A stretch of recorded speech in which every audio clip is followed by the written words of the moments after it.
Le chiffre du tourisme augmente énormément puisque depuis 2013, on a plus de 12% de touristes. On est passé de 100 000 touristes à 121 000.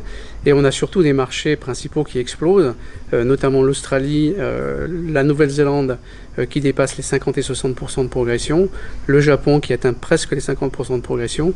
Donc sur nos marchés porteurs, on est extrêmement en progression.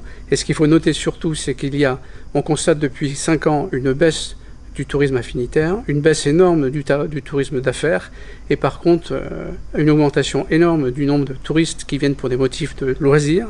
Non seulement une augmentation, mais qui surpasse très largement les baisses des autres motifs de séjour. Donc c'est vraiment des signes extrêmement positifs de l'évolution de notre tourisme. On démarre le marché chinois. La deuxième chose, c'est 30 millions, c'est un investissement effectivement, mais c'est sur un budget de promotion de 580 millions. Donc la grande majorité de nos efforts sont évidemment continuent à être portés sur nos marchés porteurs, c'est-à-dire l'Australie, le Japon, la Nouvelle-Zélande et ensuite la France.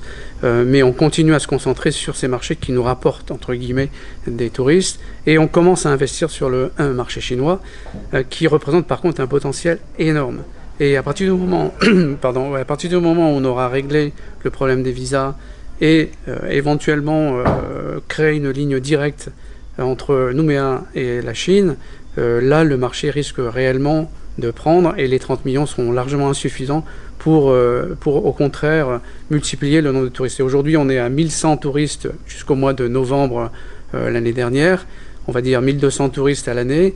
On était à 250 il y a l'année précédente. Donc vous voyez que les chiffres peuvent progresser d'une manière vraiment exponentielle sur la Chine. Alors l'image de la Calédonie à l'étranger, pour faire venir nos touristes, est différente selon les marchés.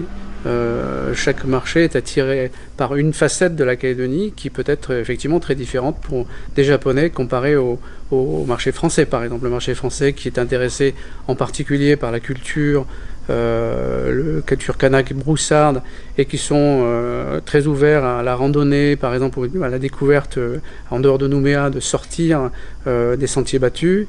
C'est le cas aussi des Allemands, d'une bonne partie du marché européen. Par contre, si vous prenez des Italiens qui restent très balnéaires, côté balnéaire, voyage de noces, etc., qui se rapprochent un peu des Japonais qui effectivement sont plus dans cet esprit-là. Les Australiens et Néo-Zélandais qui sont plus proches que nous, qui peuvent venir même en long week-end, qui eux sont plus jeunes, hein, les cibles sont différentes et qui sont attirés effectivement par les sports, par la fête, par la découverte d'un territoire francophone qui est différent à 2 heures de chez eux. Il est clair qu'il faut que nous tenions compte de cet aspect-là. C'est plus important effectivement pour des marchés européens, parce qu'il faut venir jusqu'en Calédonie. Ça l'est moins pour le Japon et encore moins pour l'Australie et Nouvelle-Zélande. Ça l'est moins aussi pour les Chinois. Donc si vous voulez, c'est une contrainte, mais ce n'est pas un frein réellement en tant que tel.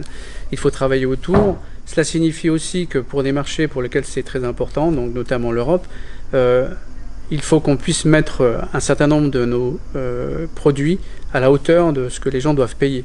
Donc le problème que nous avons, il est plus de faire monter notre produit en gamme, de professionnaliser nos acteurs du tourisme pour que les gens qui viennent avec un certain budget puissent être satisfaits de leur séjour.